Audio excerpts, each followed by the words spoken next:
கர்த்தருடைய பரிசுத்த நாமத்துக்கு மேம்பாவதாக. இந்த செவ்வாய்க்கிழமை காலையிலே உங்களை சந்திப்பதில் வந்த சந்தோஷம். இந்த நாளுடைய ஆசீர்வாதத்துக்காக ஒரு வேத பகுதி வாசிப்போம். அது ஆதியாகமம் 25ஆம் அதிகாரம் 21ஆம் வசனம். படிங்க. மலடியாயிருந்த தன் மனைவிக்காக ஈசாக்கு கர்த்தரை நோக்கி வேண்டுதல் செய்தான். கர்த்தர் அவன் வேண்டுதலை கேட்டருளினார். அவன் மனைவி ரெபெக்காளை கற்பம் தரித்தார். அல்லேலூயா. கவனிங்க, மலடியாயிருந்த தன் மனைவியாகிய ரெபெக்காளுக்காக ஈசாக்கு ஜெபம் செய்தான். கவனிங்க, இன்றைக்கு பிள்ளையிலே என்று சொன்னால் நாம் புலம்பக்கூடாது. வேறு குறுக்கு வழிகளை தேடக்கூடாது.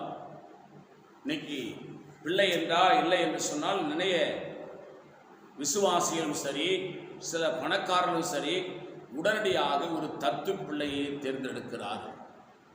வேதாகமத்தின் ஒழுங்கின்படி, வேத சட்டத்தின்படி தத்து எடுத்து எந்த பிள்ளைகளையும் நாம் வளர்க்கக்கூடாது. கவனிங்க, அநாதை பிள்ளைகளை நாம் போஷிக்கலாம், உபசரிக்கலாம், அவளுக்கு உதவி செய்யலாம். தன் பிள்ளையா எடுத்து அவளை உரிமை கொண்டாடக்கூடாது. அது தேவ சித்தம் இல்லை.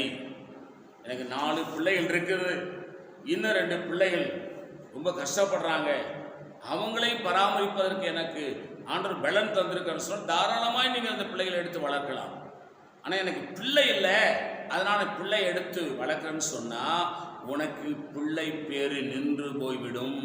திரும்ப உனக்கு பிள்ளை பிறக்காது. ஏனென்றால் ஆபிரகாம் 100 வயது வரை காத்திருந்தார்.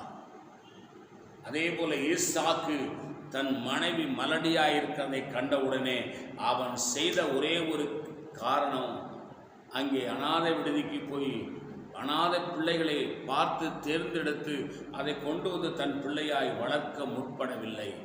அவன் செய்த ஒன்னே ஒன்று, தன் மனைவிக்காக வேண்டுதல் செய்தான். ஆவிக்குரியவர்கள், நாம் ஜெபிக்கணும், ஜெபித்துதான் தேவனிடத்தை பெற்றுக்கொள்ளணும்.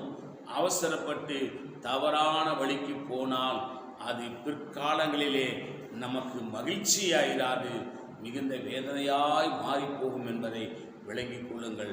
நான் உங்களுக்காக ஜெபிக்கிறேன். பரிசுத்த பிதாவே, எங்களோடு பேசின நல்ல வார்த்தைகளுக்காக ஸ்தோத்திரம். இந்த வார்த்தையினுடைய எங்களை ஆசீர்வதிங்கப்பா, இயேசு நாமத்தில் பிதாவே, ஆமேன். God bless you. கர்த்தர் உங்களை ஆசீர்வதிப்பாராக.